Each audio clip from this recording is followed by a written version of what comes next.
So life in Orlando's not quite for you. You're sick of the traffic, the crime, and it just feels too crowded. So where are the good places to live that are outside the city of Orlando? The places that people are moving to seek a better lifestyle. If you want to know the places that people are moving to in Central Florida that are outside the city of Orlando, then stay tuned because that is exactly what we're going to talk about today.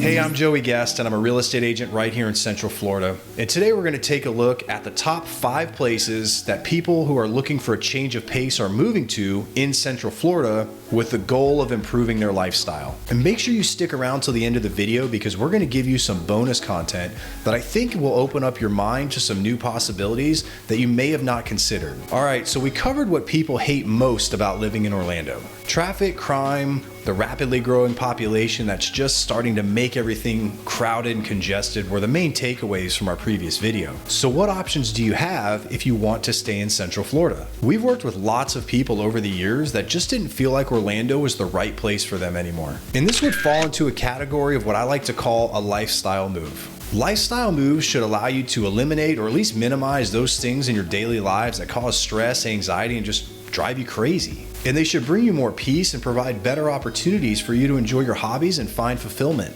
So if you're at a place where you're trying to figure out what part of Central Florida will better suit your lifestyle, I think you'll have a better idea by the end of this video. So let's take a look at the best places to live outside the city of Orlando, and don't forget about the bonus content we've got for you at the end of this video. Now these places are listed in no specific order. I'm going to give you a high-level overview, some points of consideration, and even some local spots to check out when you're in the area. Okay, so let's get into it. The first stop on our list is Wedgefield, which technically has an Orlando address, but it's located in the far east part of Orange County, and it's not in the city limits. Wedgefield has a mostly rural vibe with a little bit of a suburban neighborhood type feel towards the front. And what I mean by that is roughly 20% of the area that makes up the community is what you're typically used to seeing in a lot of other Central Florida neighborhoods, which are smaller lots, usually a quarter acre or less. Now the rest of the community is made up of larger lots, most of which are an acre or larger, and they can vary greatly in their usability based on dimensions and other environmental factors. The community is essentially broken down into 3 sections. You've got the city, the reserves, and the estates. And as the names imply, the city and reserve sections make up that smaller portion of the community with the smaller lots. And the estate section has the larger lots, which is what we're primarily going to focus on today. One of the big bonuses about Wedgefield is that horses are allowed, and it has close proximity to Hal Scott Regional Preserve, so there's lots of opportunities for horseback riding, not only in the community, but also close to the community.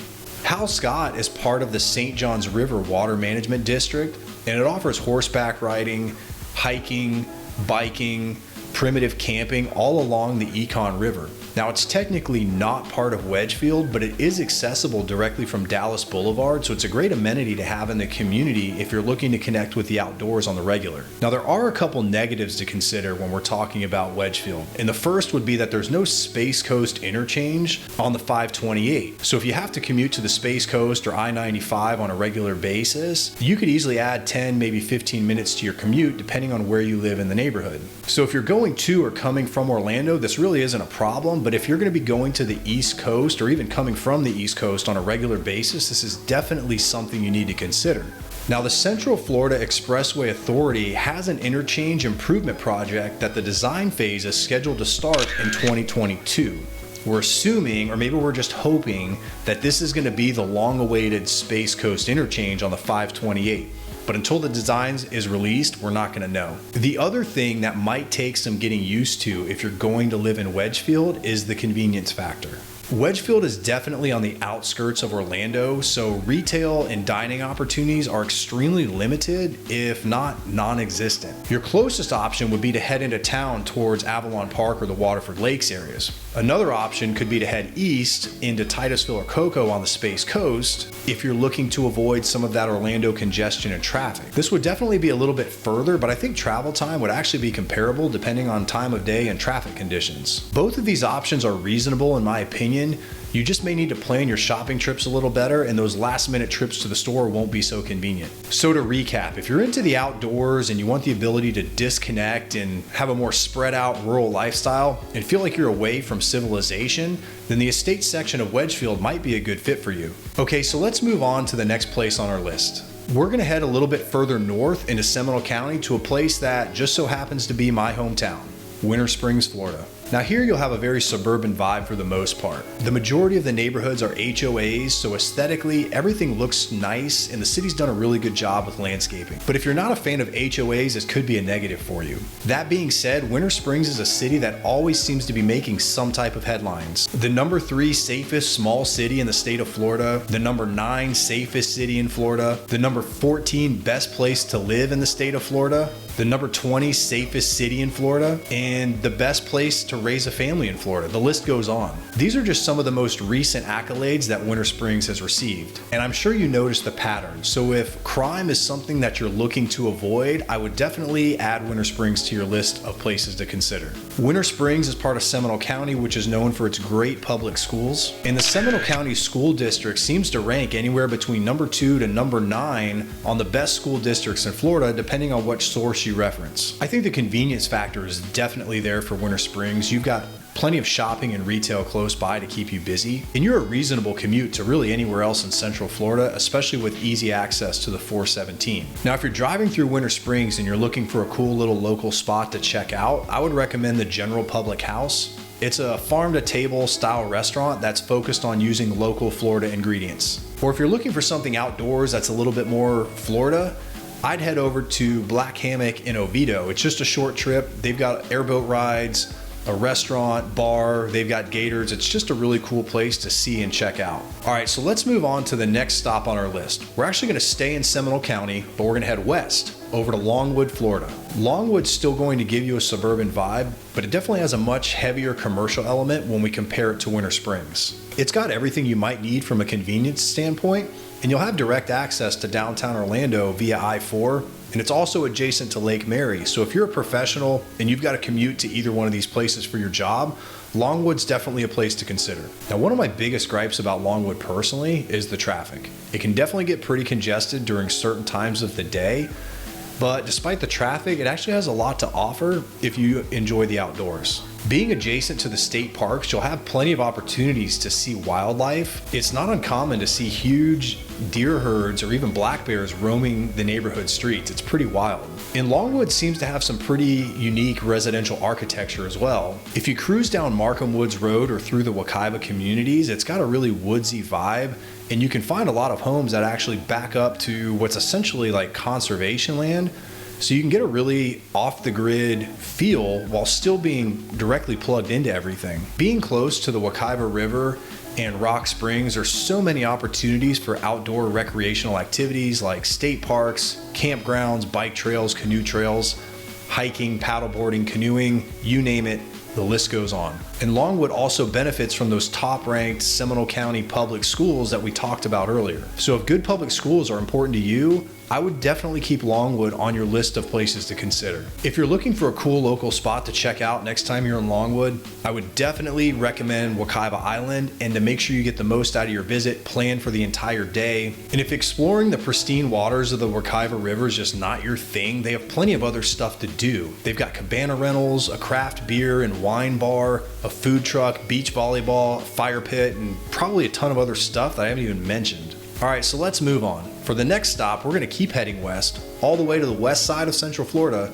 to Clermont. Clermont is a truly one-of-a-kind place with its rolling hills. There's nowhere else in Central Florida that offers this much elevation. And actually, you can feel your ears pop while you're driving through certain areas, which is not a normal thing for us here in Florida, so it's pretty crazy. Clermont is home to Sugarloaf Mountain, which is more of a ridge, but as far as we're concerned, it's like Mount Everest. It's the highest point on the geographic peninsula, so anything that's higher is up in the Panhandle. Clermont is also known as the choice of champions, being an ideal training ground for elite athletes, and it's also been recognized by Travel and Leisure as one of the top 15 lake towns in the US. It's home to 14 lakes, so if you're into boating, fishing, wakeboarding, skiing, or anything else on the water, I would definitely add Clermont to your list. And I think you'll find that there's plenty to do in Clermont, and the people are really friendly and welcoming. And one of the other things that I think makes Clermont pretty unique is it's got a really good mix of rural and suburban. So it's got something for almost anybody who doesn't want to live in a city. Now, one of the things that you do need to consider about Clermont is that it is dead smack in the middle of the state. So you're not going to be close to any beaches. So if the beach isn't your thing, no big deal. But if you do like to frequent the coast, this is definitely something you'll want to consider before making the move. Another knock that I have on Clermont personally is the traffic on Highway 50. It can get pretty bad during the weekdays.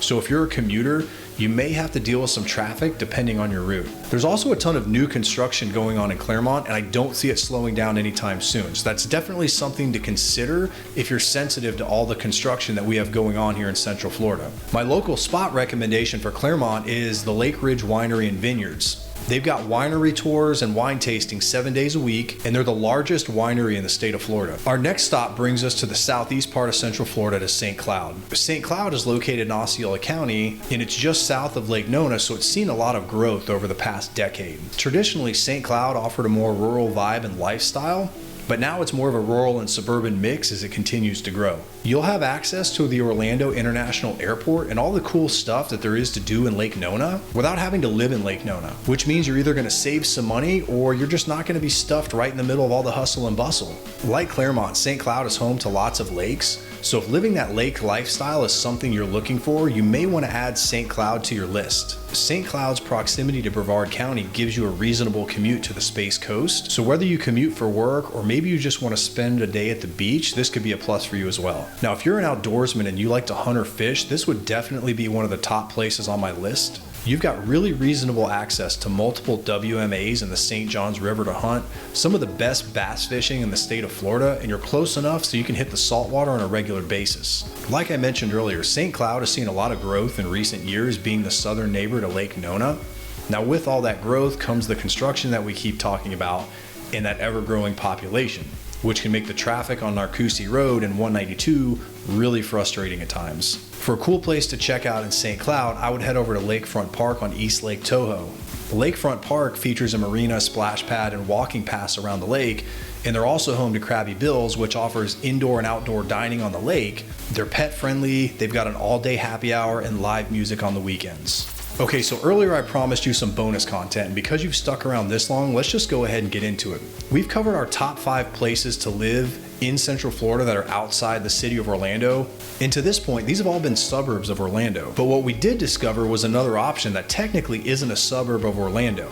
So our bonus location, or locations, are actually located in Brevard County on the Space Coast, which brings us to 2 of my personal favorites, Cocoa Beach and Merritt Island. Now, if you're looking at the map and you're thinking it's too far, don't rule it out just yet. The 528 gives you a direct shot to Merritt Island, Cape Canaveral, and Cocoa Beach from Orlando. So if you still work in Orlando or have to commute to Orlando on a regular basis, the drive is much more reasonable than you may think. For example, I can get from my house in Merritt Island to the Orlando International Airport in like 40 minutes. So even though my distance from the airport is like 4 times greater than it was from my old home in Orlando, the actual commute time is about the same because I'm not sitting in stop and go traffic. Plus, the vibe is just so laid back. There's nothing like coming over the bridge and hitting the water. I mean, it literally just melts away all the stress and anxiety from the day, and you just get this sense of calm and relief. Not to mention the coastal breeze we get year-round is amazing. So depending on where you need to go in Orlando and how often, Cocoa Beach and Merritt Island may actually be a really good option for you,